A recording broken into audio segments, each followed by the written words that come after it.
So we have a few things to accomplish today. First, I thought to do a little bit more in the Dalai Lama's chapter. I don't know how to do it quickly. On 212, the second to last paragraph,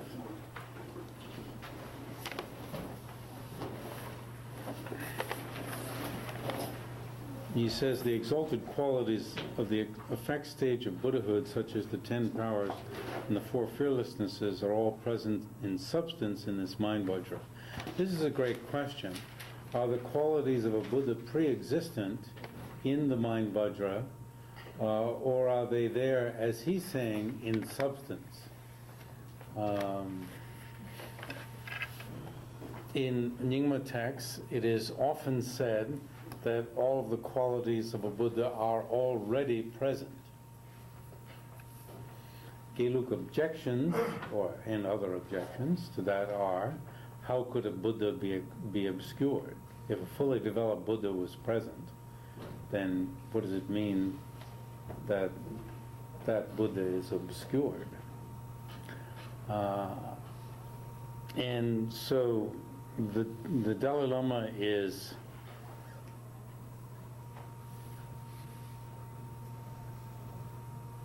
I guess not facing this issue directly.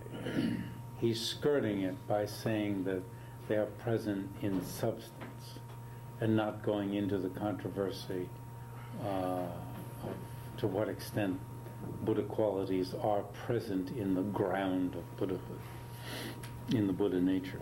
Is the substance a seed? Is that what we're... Well, then the question is, what is the substance? Now, the fundamental innate mind of clear light is present, but due to one's not having manifested it and paid attention to it, developed compassion and so forth, the Buddha qualities have not been generated in Geluk vocabulary. Whereas in Nyingma vocabulary, they're all intrinsically present in the mind vajra, and one merely needs to manifest them.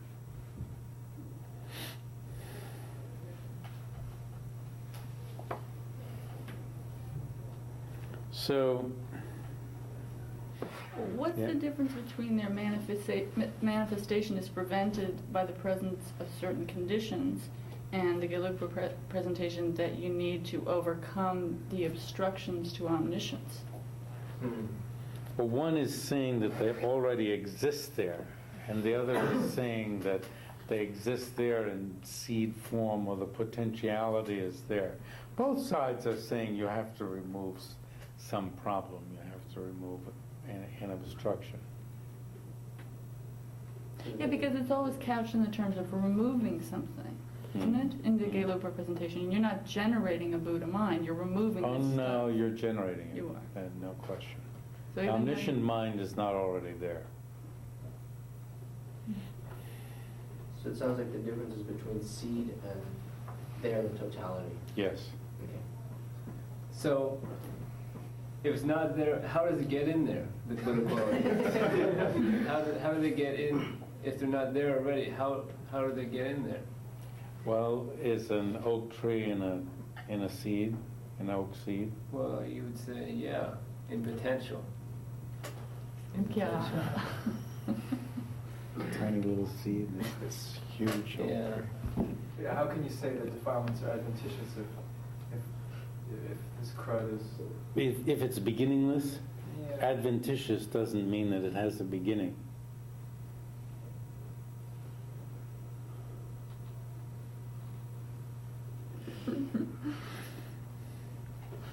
That's what I always do, and the few times I've done Zen sittings, they especially like to come up behind me with a stick, whatever they're doing with it. And I just sit there, and I wait them out, and eventually they go away. Because you have to ask for it. Put up your hands.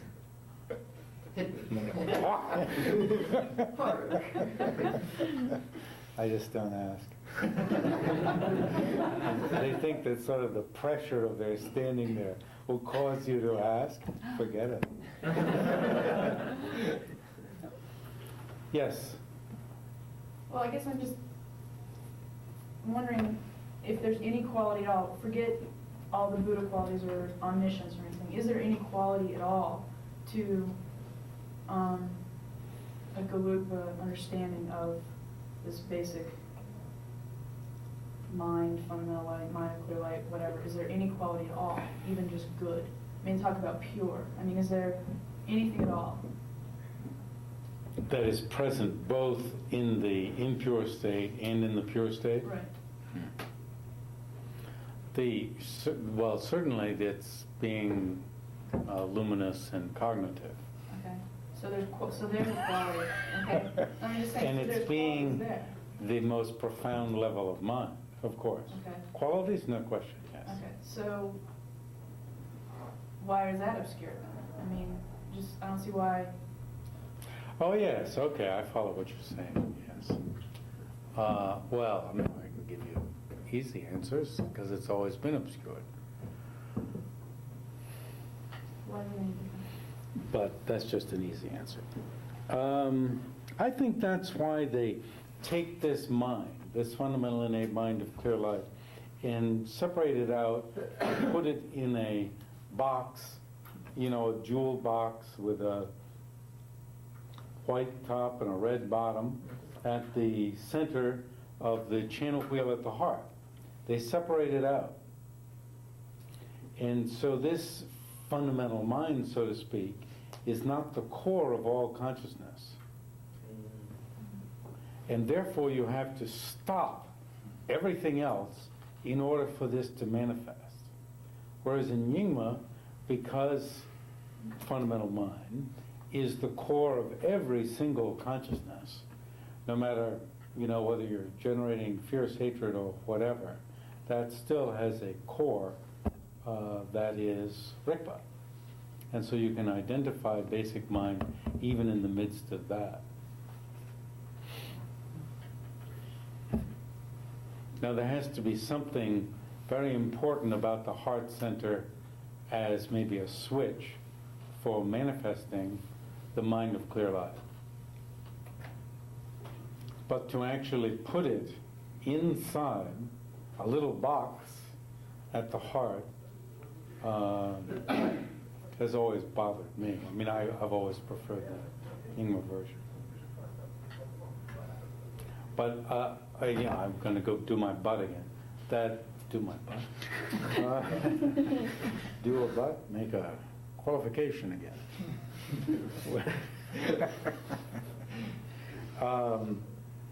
Nevertheless, there's an important essential about what can happen when one focuses at the heart. Which, if we put another butt on this, you could go mad, which a number of people do, or you can manifest. You can manifest something very profound. I'm just adding a warning onto that. There's so much entanglement at the heart of the channels, at all of the other channel centers.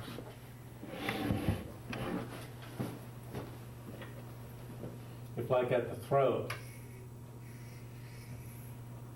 you have, and this is the central channel, the right channel comes and wraps around in front and then around back and down. The left channel, I'm a lousy artist, wraps around and comes down also. That's what knot means at the various chakras. And because these, like balloons, all right, these like balloons are filled up with lung, with prana, with air, they constrict the central channel so that nothing can flow in the central channel.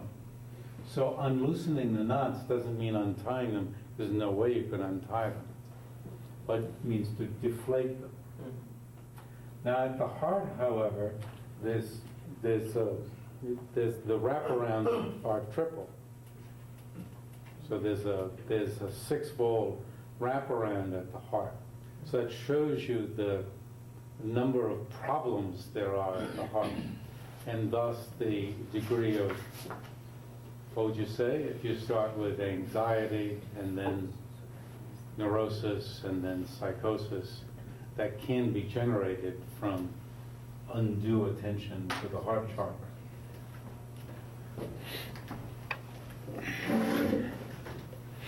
Is the white and red little box, I mean, that seems like it's not a symbol, but an actual manifestation of obscuration. I mean, it's the, if we were enlightened, of course, there wouldn't be that white and red box.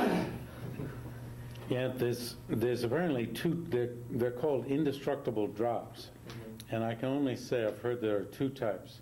One lasts as long as you live, because it marks the breaking of this and the release of the mind of clear light marks your death. And there's one that goes on until enlightenment, whatever that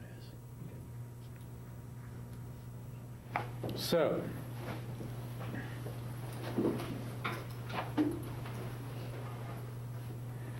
very nice description at the very bottom of the page. Although such phenomena have from the start not been established under their own power, they nonetheless appear to us to have their own autonomous nature. Really, they're dependent on basic mind, but appear to be independent. We agree, we assent to this false appearance, and thereby are drawn into all sorts of afflictive emotions.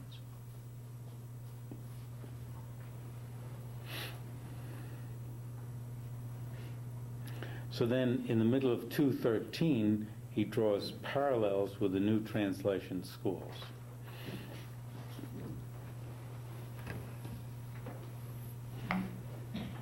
And talks about the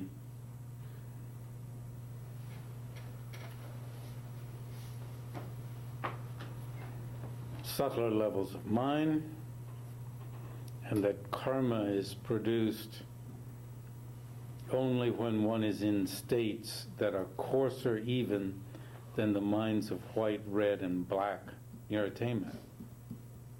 So what one is seeking to do is to manifest the mind of clear light and remain within it. That's Buddhahood. Remain within it and appear in form.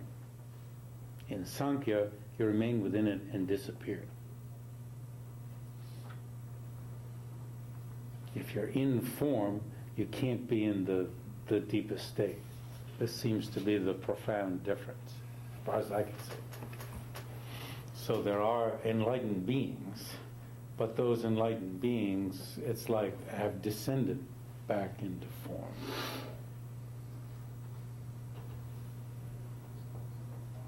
And then Yes. what's their experience like? It's like what Longchenpa describes? What do you mean? The world being made up of Buddhified. The world is Buddhified. In Sankhya, I have no idea. No, I'm actually thinking Buddha. Oh, yeah, well, now that's interesting. In both in Nyingma and in some East Asian systems, it's said that everything is primordially enlightened. This desk is primordially enlightened. It's a very difficult vocabulary for Geluk. But we talked about this. It was different to say all beings are primordially enlightened, right? And to say everything, even the grass, is primordially enlightened. But to me, it makes tremendous sense that the grass is primordially enlightened. But wasn't there that in the Nyingma there was also the practice of seeing deities in, is that what you were talking about? Seeing deities in all of the physical attributes and... That's true in Geluk also. But in Nyingma, what you're seeing is reality. When we see each other as gods and goddesses, we're seeing reality. Whereas in Geluk, you're seeing something that is made up for a specific purpose. Yeah. Yes, when we see each other. So that ceases in the enlightened state? Excuse me? That would cease then in the enlightened state? In the enlightened state, you get a problem then. In the enlightened, I think you get a problem with both systems, right? Nyingmas have a problem right from the start, in the sense that what's crud, what should be crud is being declared to be gods and goddesses, enlightened and so forth. So then you say, well, what happened to suffering and ignorance and all that? In Geluk, you get this great presentation of ignorance and so forth. But then when you get to enlightenment, what do you see? And as I said before, when you come into this room, you don't, from your own point of view, you see only endless purity, which means we're not seen from a Buddha's own point of view. These desks and all this stuff aren't seen from a Buddha's own point of view. But because we see all this stuff, and I presume because we see ourselves and so forth, a Buddha perceives crud. So you see, they get it just as bad. Both systems, I think, get it just as bad. There's no way to resolve it. My own resolution of it would be that, to say something like, the overlay of inherent existence is such that if we saw these things without the overlay, saw each other without the overlay, we would think these are gods and goddesses. Our idea of what gods and goddesses are what we actually are without the overlay. But actually, gods and goddesses are far more developed. You see? They're not just empty? What do you mean? Do you think They're things are just non-existent? No, but gods and goddesses aren't simply... There's no difference the between a absence- gold pot and an aluminum pot? That the fact that both are empty means they're equal? With respect to emptiness. With respect to emptiness, yes. There's a one taste. That's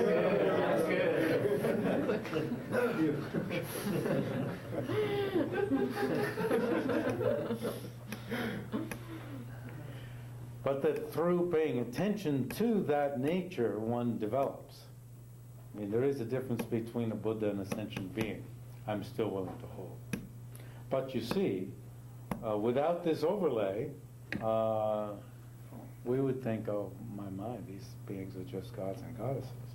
So in terms of our ignorant state, it's just as well to think that all these beings are gods and goddesses in actuality. But then that's saying we actually aren't. So the Nyingma position then, if you press me, then the Nyingma position has to be given up. Okay, that's one more question. So one interesting thing in Nyingma, it said, like this thing that's in Geluk of a Buddha perceiving only endless purity. It said if you go to a land that's made of gold, the whole thing is made of gold, there are no rocks. You couldn't find a rock if you wanted one. It's all just gold. I don't mean gold rocks, right? These all usual rocks. It's expressing the same truth. So then, how does that Buddha perceive the rockiness of sentient beings in order to help them in Nyingma? Because after all, these sentient beings are all gods and goddesses anyway. No matter which system you go on, How tremendous does power. that work in Geluk? Why is it that because we see it, they see it? Is that some kind of factor of compassion, or how does Yes, factor of compassion, and sort of easy answers are given, like because of Buddha's omniscience, Well, then I guess I don't. which you can understand the only nod relationship your head to. between Oh yeah, If a Buddha's omniscient, but that they see only endless purity, those two don't quite gel in my mind. What? From a Buddha's own point of view, right? Sees endless purity, and a Buddha's omniscient. Yeah, you haven't figured out how those two can go together. Because if they knew all things, they would know them as purity.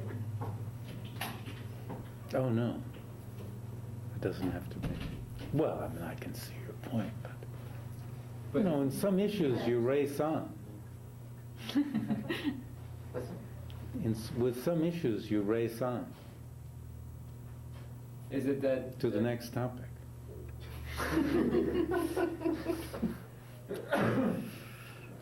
Thus, so then on 215,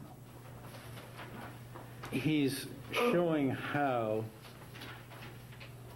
in the middle paragraph, in the breakthrough meditation, the elements of meditating on the absence of an inherent existence are present in the Nyingma system.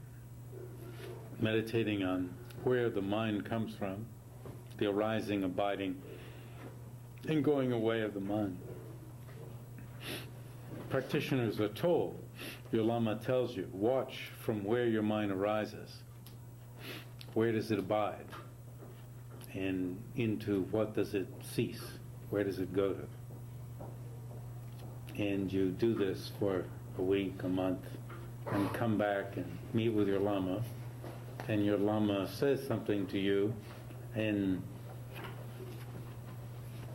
hopefully you advance.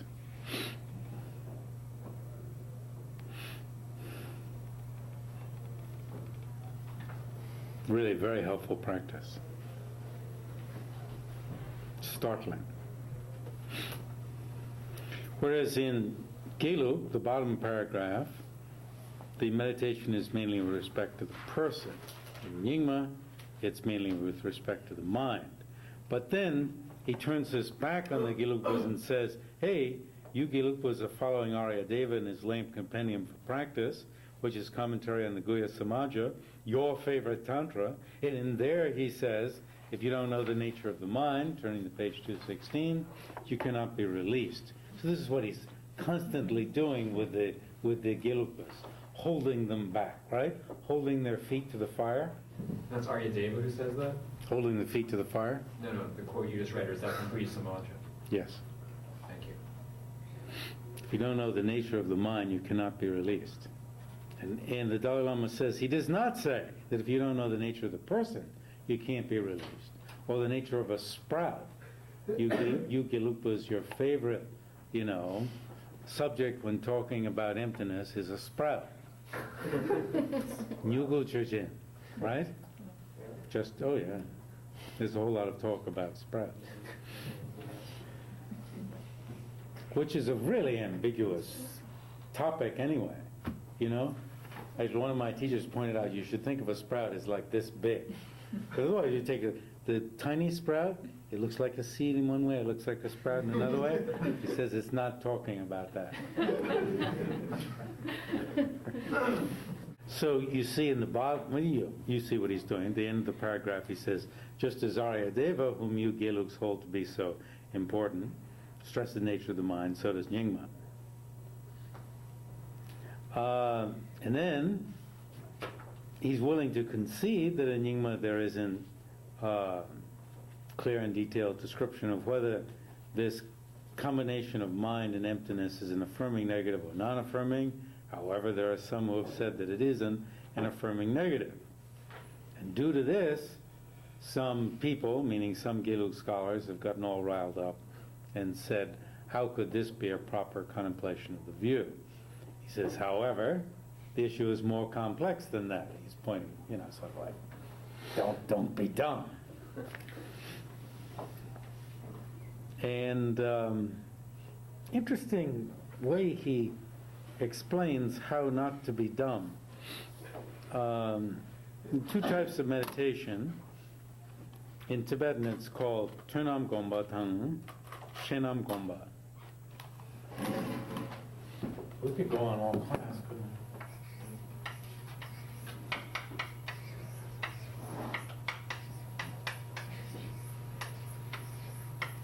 we? Tönam Gomba, meditating on an aspect of an object. It's like on an aspect of an object, like meditating on impermanence. And Shenam Gomba is like when you're cultivating faith or compassion. And I find it better to translate Gomba as cultivate, or meditatively cultivate. Cultivate an aspect of a mind, because you're causing your mind to be generated this way.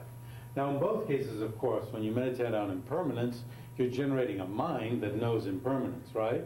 Plus, you can realize the impermanence of the mind. The same with emptiness. You meditate on emptiness. You can turn around and meditate on the emptiness of the mind. Okay? But you're meditating on an object as opposed to the other type of meditation in which you are cultivating your mind into that type of mind. When you say meditate on love, it doesn't mean to consider love, to consider compassion. There are apparently some meditations in which that is done. You meditate on love and compassion and others continuums. I don't know them. So, very important differentiation. In deity yoga, though, I mean, it would seem like one bar is meditating on an aspect of an object, the deity, but that is leading to cultivating the enlightened mind in the sense of a deity. Right? Yeah, if we talked about body, speech, and mind meditative stabilizations, once the word meditative stabilization is there, you can take these either way. Right. You're cultivating the meditative stabilization of exalted body. In that, you're meditating on exalted body, then on exalted speech. But on the third one, mind, that would seem to be only this second form. Right. So he's saying in Nyingma, in Geluk, when you meditate on emptiness, what you're doing is the first way. You're meditating on an object. Whereas in Nyingma, when you are meditatively cultivating basic mind, what you're doing is the second type.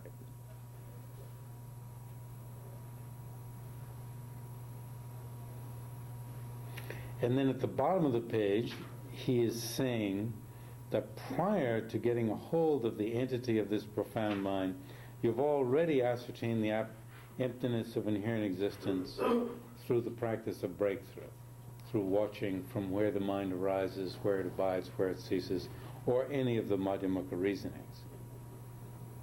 But is the meditation on an aspect of a mind, or it's just meditation on the mind itself? Aspect. The word namba is one of the worst words in both Sanskrit, Tibetan, and now English. It just means on the mind. All right.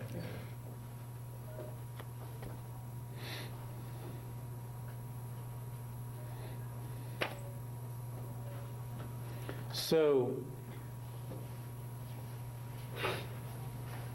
he's saying that then there is a meditation in Gelupa where, after meditating on merely the emptiness of inherent existence, you cause objects to, or you let objects reappear, and you meditate on a composite of the object and an emptiness of inherent existence.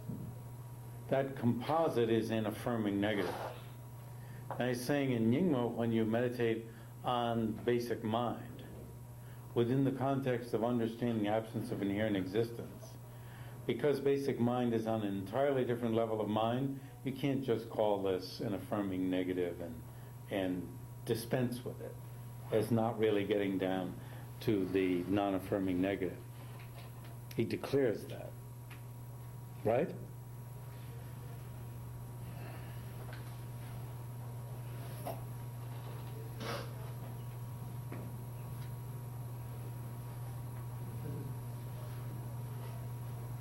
So, he says, 217, first new paragraph, even in the new translation schools, when the clear light is manifested, the emptiness of inherent existence appears.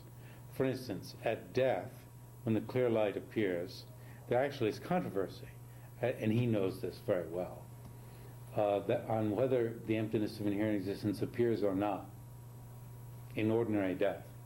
Clear light appears. In Geluk, according to Geluk explanation. Clear light appears. Does the emptiness of inherent existence appears?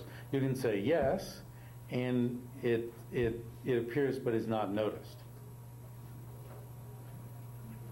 Or you can say no, it doesn't appear, there's merely an absence of coarse appearance.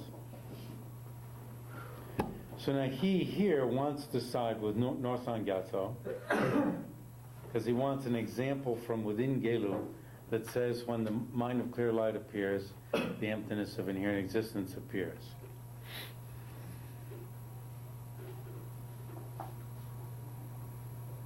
Now, of course, if we're at the level of the fourth of the 5 stages of the stage of completion in Geluk, of course you're perceiving emptiness. Of course.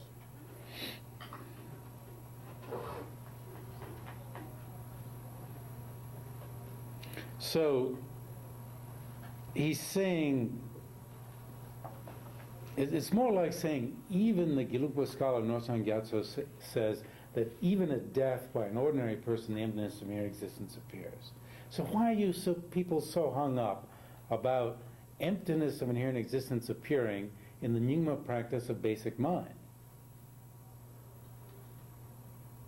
Is here somebody who's ascertained the absence of inherent existence before getting a hold of basic mind? Or at least before taking basic mind through it to its conclusion. So if the emptiness of inherent existence could appear even to an ordinary person in death, then of course, what problem, why are you having such a problem?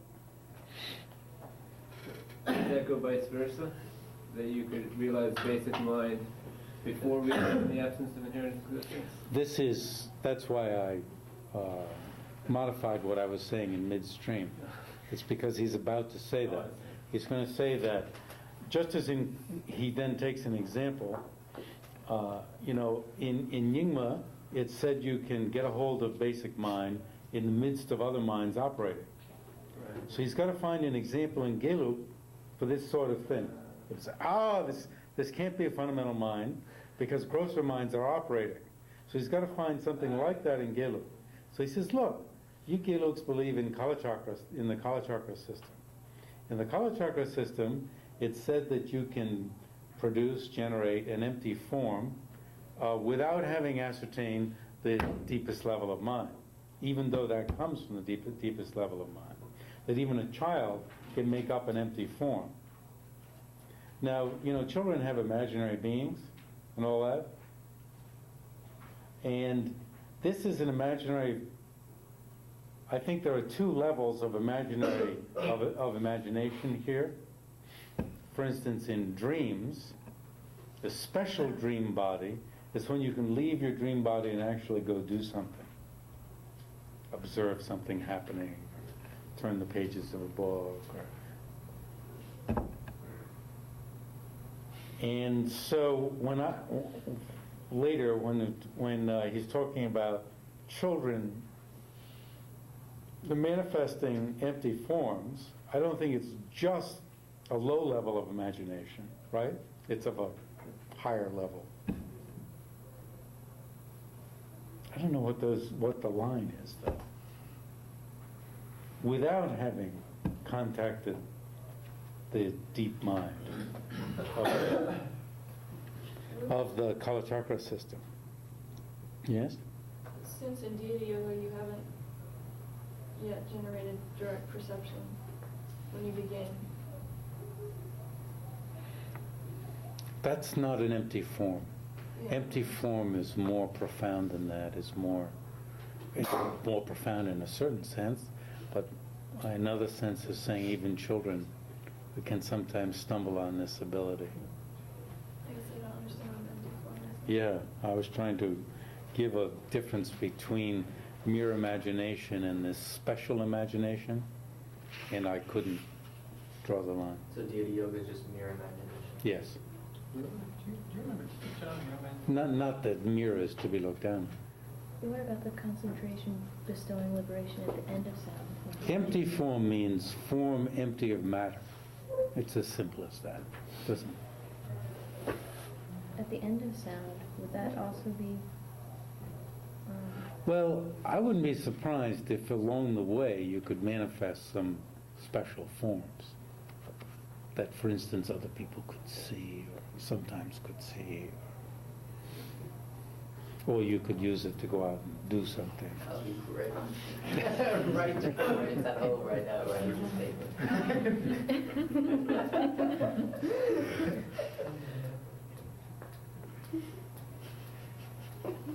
So on page 218,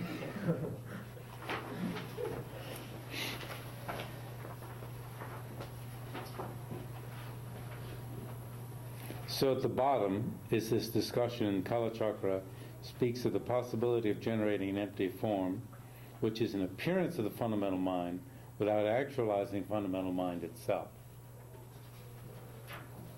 Interesting. It is said that a child who knows nothing of Buddhist tenets can succeed at making an empty form just as play. It's also said that if you do deity yoga without compassion and so forth, you can be reborn as a hungry ghost who looks like a deity. Great, huh?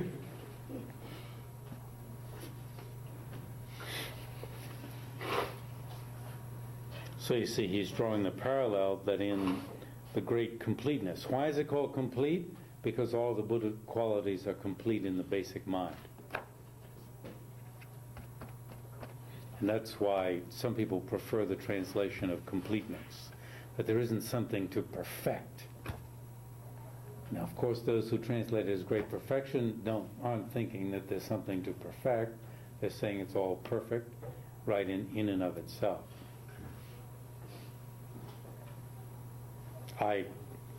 Nowadays, I prefer completeness. A little awkward, isn't it? First blush. I guess the question is like, when one term becomes well known, and Yes. it's hard to know when to change it. Right. I've had that problem from the start.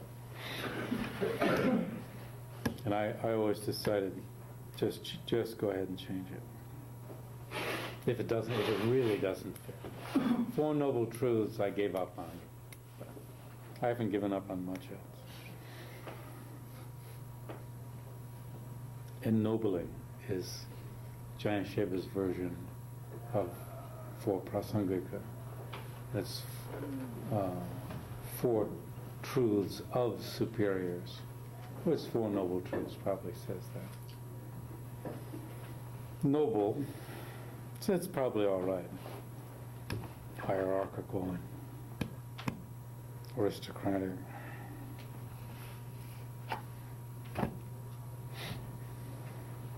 Okay, it brings up the hunting of animals at the bottom of 219, which is done in the new schools, Geluk, so forth, although I've never heard of it. They've got this special hunting preserve out in back of the monastery. You hear these guns go off and say, oh, they're hunting. And everybody knows the special practice.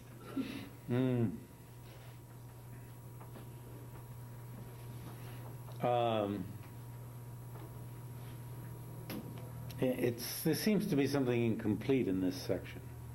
He says these practitioners have passed beyond the scope of conceptuality.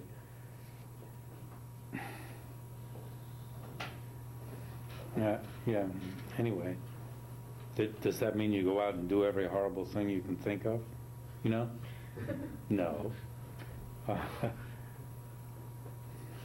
So, he refers to Dodrup Jen again in his key-like explanation that he was a student of Giant Khyentse Wombo, died in 1892, who was an incarnation of King Trisong Detsen, my lord.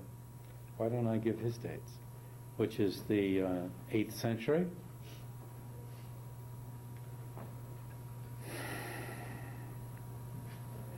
And apparently he was, in the bottom of the page, he was stimulated to this inquiry from a quote, Tsongkhapa quoted Nagarjuna saying, everything is like the meditative stabilization of illusion.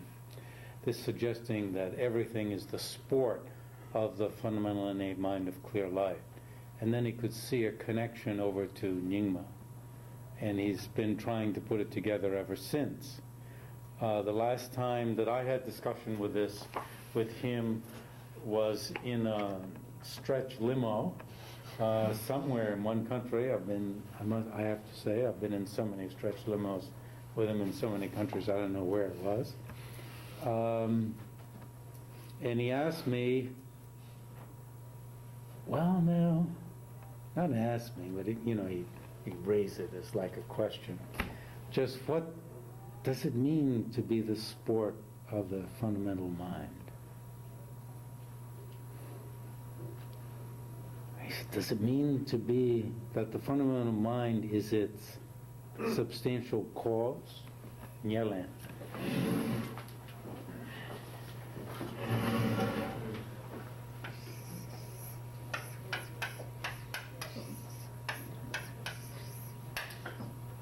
Substantial cause would probably mean that the fundamental mind would cease when the effect appeared.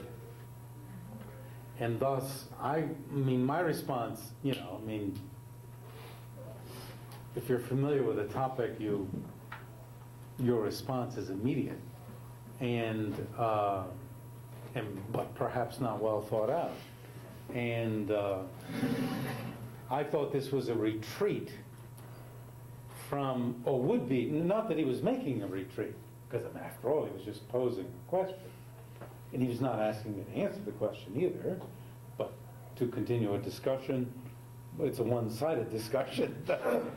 It comes from him. But he knows that it's a topic of tremendous interest for me. And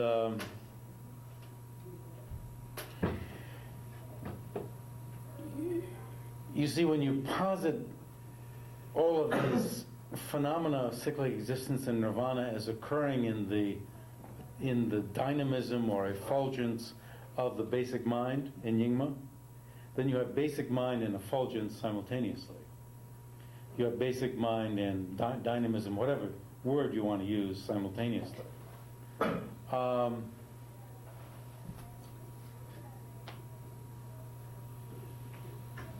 And whereas in Geluk,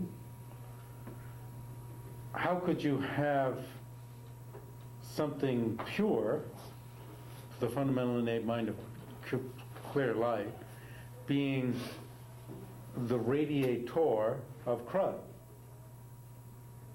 be the core of crud? But it is the core of crud when you come to ignorance and hatred and so forth. Somehow in every mind there's the luminous and knowing.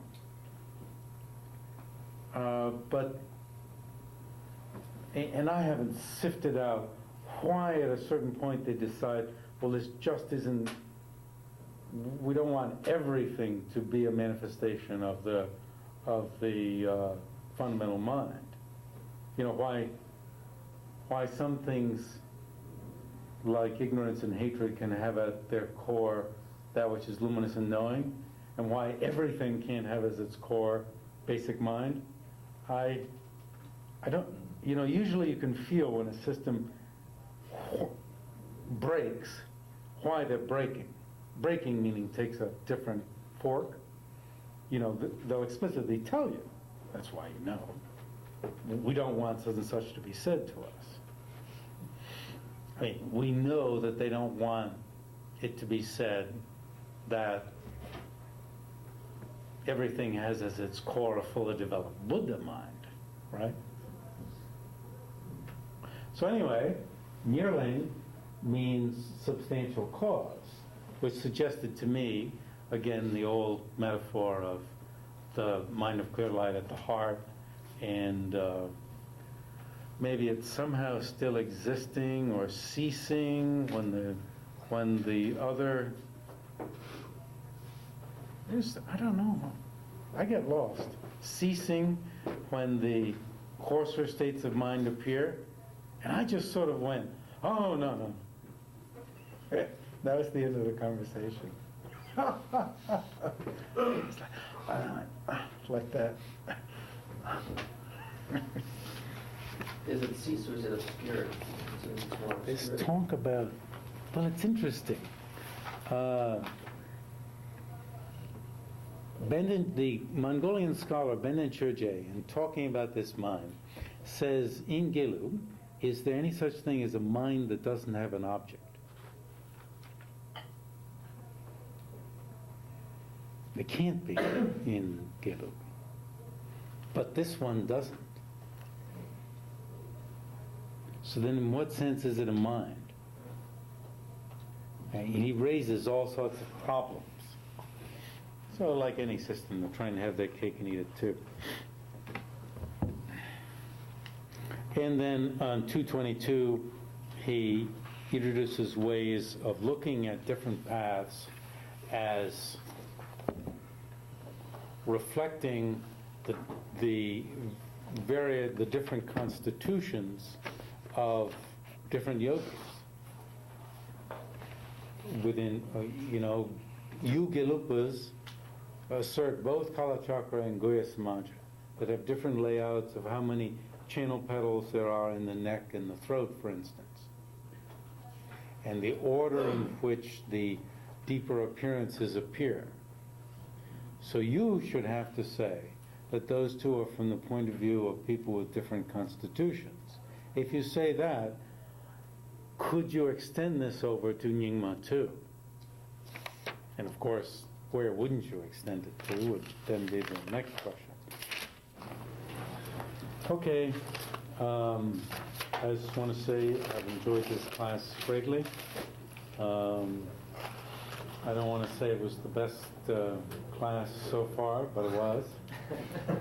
You say that with all of them. No, it was really good. I guess even though we were able to get to this last topic meant that things went more easily than whatever. Anyway, thank you. Goodbye.